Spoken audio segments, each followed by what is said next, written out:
pada materi agama Islam. Untuk pembahasannya yaitu meneladani peran ulama penyebar ajaran Islam di Indonesia. Jadi tahu maksudnya pembahasan tentang materi meneladani peran ulama penyebar ajaran Islam di Indonesia itu maksudnya apa? Saya tahu mungkin. Maksud dari meneladani peran ulama penyebar ajaran Islam di Indonesia yaitu agar kita itu dapat mengetahui proses bagaimana masuknya Islam di Indonesia dari awal masuknya Islam itu sendiri sampai berkembangnya Islam di Indonesia. Oke, lanjut. Untuk masuknya agama Islam di Indonesia itu dibagi menjadi 5 teori, yaitu yang pertama teori Bujarat, yang kedua teori Makkah, yang ketiga teori Persia, yang keempat teori Cina, lalu yang terakhir yaitu teori maritim. Untuk yang pertama kita akan membahas tentang teori Bujarat oleh Profesor Dr. Si Profesor. Teori Bujarat yaitu teori yang dimana masuknya Islam itu berawalnya dari Bujarat atau India yang masuk dari Indonesia lewat melalui perdagangan. Di teori Bujarat ini masih banyak menimbulkan beberapa pertanyaan dan beberapa kelemahan. Teori Bujarat ini karena di Bujarat sendiri di sana pada mazhabnya atau pegangan di Bujarat sendiri Islam itu menggunakan mazhab Syiah, yang dimana tahu sendiri di Indonesia mayoritasnya nyatanya menggunakan panduan Ahlus Sunnah wal Jamaah. Jadi di teori Bujarat ini masih banyak pro kontranya dan masih menimbulkan banyak pertanyaan.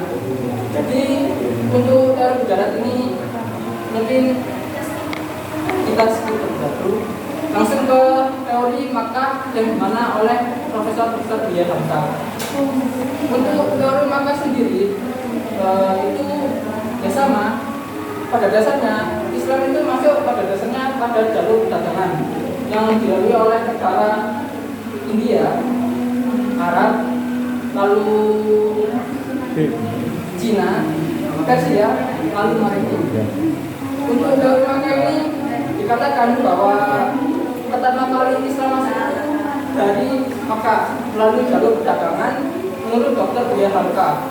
Ini banding lurus dengan Indonesia sendiri, yang dimana Makkah sendiri juga beralur atau Ahlus Sunnah wal Jamaah, yang dimana mungkin di Makkah mungkin menggunakan mazhab Hanafi yang pada dasarnya Ahlus Sunnah wal Jamaah, dan di Indonesia sendiri juga Ahlus Sunnah wal Jamaah tapi mazhabnya beda. Tapi karena kenapa kok berbeda?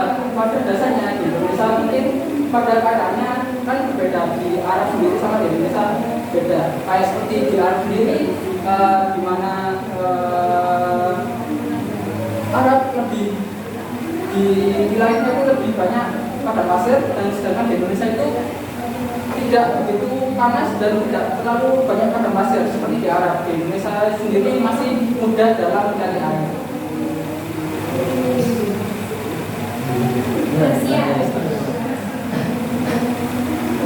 Selanjutnya yaitu teori Persia oleh Profesor Dr. Zain Hidayat Budiman.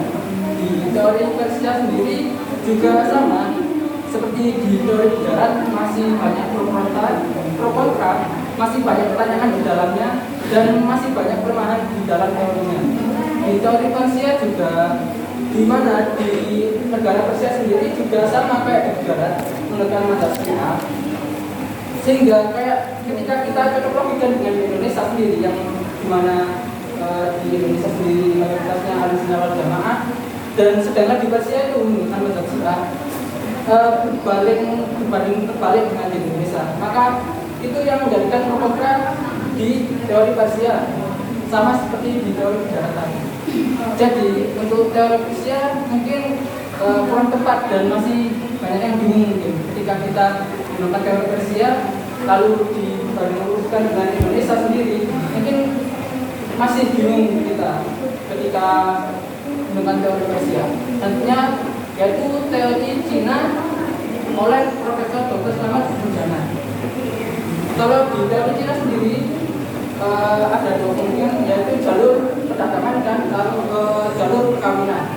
Di teori Cina sendiri, sepertinya seperti contoh, maksudnya Islam dalam ya dahulu.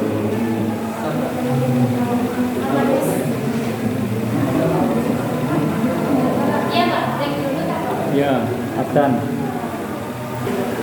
Baik, kita lanjut ke pembahasan maksudnya agama Islam di Indonesia di poin yang keempat, yaitu teori Cina oleh Profesor Dr. Slamet Muljana. Di teori Cina sendiri, maksudnya Islam di Cina, maksudnya Islam ke Indonesia faktornya dari Cina. Di antara lain faktor yang pertama itu faktor perkawinan, yang kedua faktor perdagangan. Untuk faktor perdagangan juga bisa dikaitkan dengan faktor yang kedua, yaitu ketika melakukan perdagangan juga melakukan perkawinan juga. Itu yang terjadi di teori Cina, dan juga di teori Cina sendiri salah satunya yaitu di Wali Songo sendiri itu mengenal dari Cina, seperti Sunan kayaknya semua Wali Songo itu terkenal dari Cina, dan dari Wali Songo sendiri semua itu sudah punya nama Cina sendiri. Selanjutnya yaitu kita lanjut ke teori maritim, yaitu dari Oleh dan Abarat. Untuk teori maritim sendiri yaitu makna Islam dari maritim di India atau di Mekah itu semakin berkembang, karena pada saat itu orang Islam itu seperti orang Islam yang dari Mekah ataupun India itu pintar dalam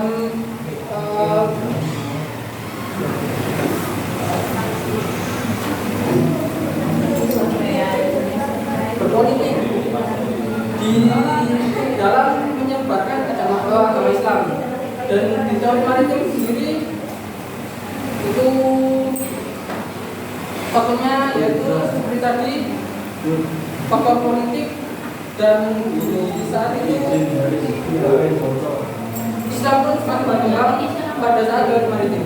Lanjut. Selanjutnya yaitu perkembangan kesultanan di Indonesia.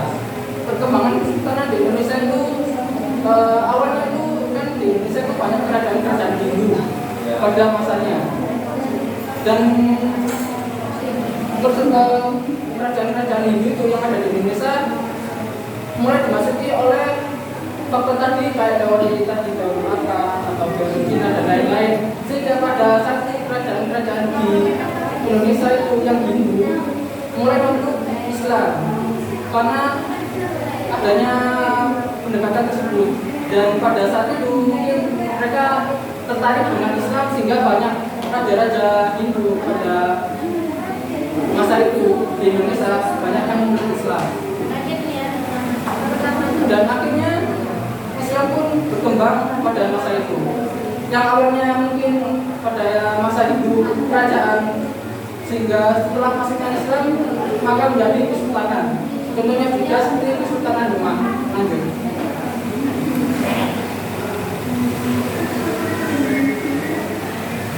Selanjutnya yaitu tokoh penyebar ajaran Islam di Indonesia. Yang pertama Sultan Malik As-Saleh tahun 1267 sampai 1297 Masehi, atau disebut Sultan Silu, yang dimana itu Sultan Malik As-Saleh itu raja pertama pada kerajaan Hindu mungkin, yang dimana pada Sultan Malik As-Saleh itu perkembangan Islam mulai berkembang sehingga namanya dikenal dengan namanya Nabinya yaitu Sultan Ahmad pada tahun 1538 sampai 1571 Masehi. Sebelumnya kita membahas tentang Sultan Malik As-Saleh, selanjutnya kita membahas tentang Sultan Ahmad yang dimana penyebarannya pada tahun 1538 sampai 1571 Masehi. Sultan Ahmad ini merupakan kesultanan yang pada saat itu di Aceh. 13 mungkin. Sultan Ahmad ini menyebarkan ajaran Islam di Aceh itu mendapatkan kesuksesan yang lumayan besar, sehingga tidak di Aceh saja, Sultan Ahmad ini bisa menyebarkan sampai ke Sumatera juga. Selanjutnya kita yaitu membahas ke poin yang ketiga, yaitu Sultan Alauddin Hidayat Shah, yang dimana pada tahun 1538 sampai 1571 Masehi. Sultan Alauddin Hidayat Shah merupakan salah satu kesultanan yang menjadi penyebar ajaran Islam di Indonesia. Di Indonesia sendiri, yang dulunya mungkin kerajaan Hindu yang dimana kerajaan sehingga dimasuki Islam sehingga menjadi kesultanan. Salah satunya Sultan Alauddin Hidayat Shah. Selanjutnya yang paling populer yaitu Wali Songo pada tahun 1404 sampai 1546 Masehi. Di Wali Songo sendiri sudah paling terkenal sendiri, dan khususnya di Jawa. Wali Songo ini salah satu penyebar ajaran Islam di Indonesia yang paling terkenal. Karena di Wali Songo sendiri itu masih tidak menghapuskan kayak adat-adat yang sebelumnya di Hindu masih kita selipkan sampai ada sekarang. Itu karena adanya Wali Songo, karena ada atau kebiasaan dari orang Hindu yang selama masih bisa dikaitkan dengan ajaran Islam itu diteruskan sampai sekarang, sehingga sampai sekarang dapat eksis. Selanjutnya yaitu Sultan Alauddin. Sultan Alauddin ini ada kaitannya dengan Sultan Alauddin Hidayat Shah. Sedangkan Sultan Alauddin Hidayat Shah ini generasi yang pertama, kalau Sultan Alauddin ini generasi yang ketiga. Di Sultan Alauddin ini merupakan yang ketiga pada generasinya, juga di tempatnya di Sumatera yang mungkin lebih berkembang pesat, yang mungkin Aceh dan Sumatera mungkin lebih kuat dan lebih berkembang dan lebih banyak pada Sultan Alauddin pada masa yang ketiga. Selanjutnya yaitu Datuk Tunggang Parangan. Selanjutnya yang terakhir Sultan Zainal Abidin. Selanjutnya masih next. Selanjutnya yaitu kita membahas keteladanan para ulama menyebar ajaran Islam di Indonesia.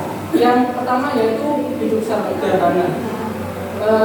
Hidup sederhana itu mungkin salah satu faktor yang sangat penting untuk penyebaran ajaran Islam. Di Indonesia sendiri, orang yang menyebarkan ajaran Islam secara penting para ulama dan para kesultanan tadi yang membantu dalam penyebaran ajaran Islam. Mereka itu hidupnya sederhana, bahkan mereka itu rela mengeluarkan hartanya demi untuk menyebarkan ajaran Islam agar Islam itu dapat berkembang besar dan dapat luas sampai ke mancanegara. Selanjutnya yaitu hidup sederhana juga kita dapat patokan dari beberapa presiden. Mereka juga sederhana dalam menyebarkan ajaran Islam. Di Abu Bakar Siddiq, Umar bin Khattab, Utsman bin Affan, dan Abu Bakar. Mereka itu hidup sederhana.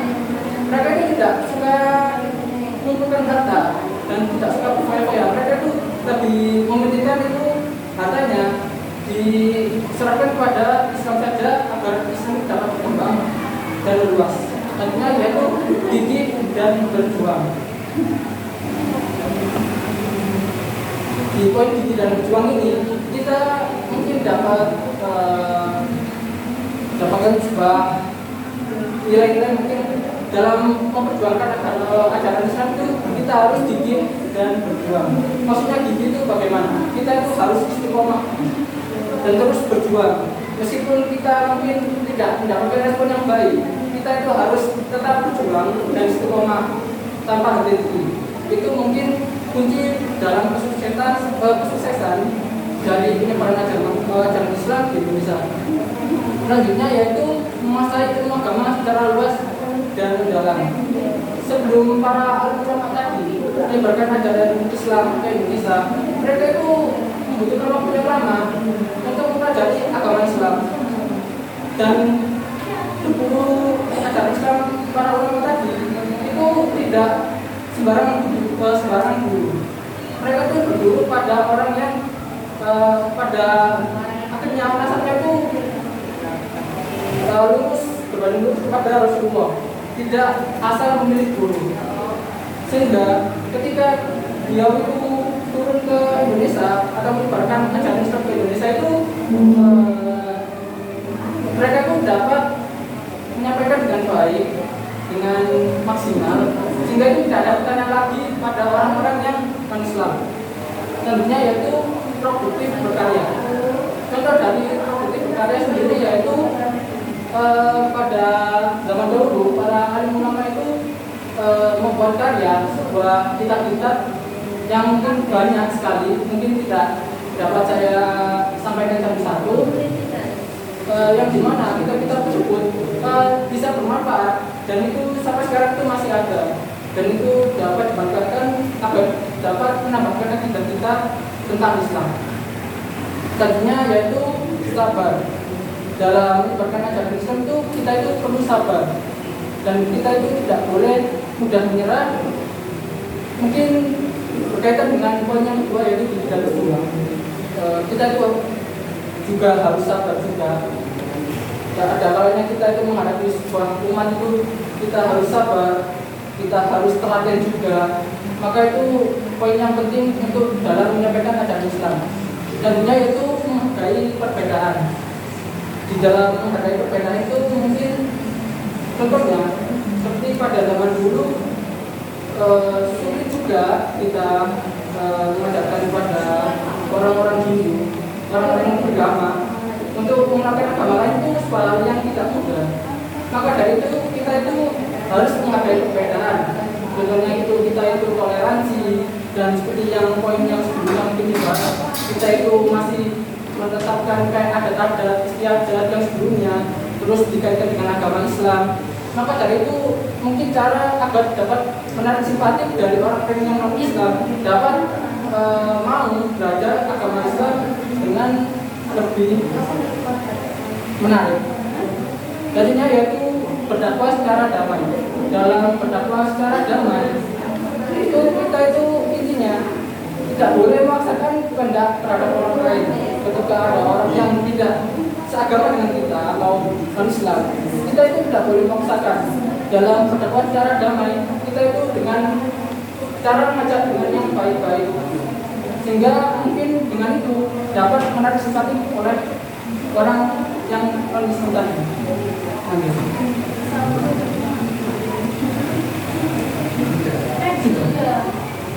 Oke, sudah. Mungkin saya kembalikan ke anak-anak semua. Mungkin ada pertanyaan mungkin, atau ada yang mau menyimpulkan dari pembahasan tadi. Dari proses penyebaran Islam tadi, ada yang ingin mau menyimpulkan? Mungkin saja beberapa poin mungkin. Tidak ada. Oke, langsung saja dan lama-lama dari Bapak. Mohon maaf apabila ada salah kata ataupun kurang puas dalam bahasanya. Akhir kata, wassalamualaikum warahmatullahi wabarakatuh.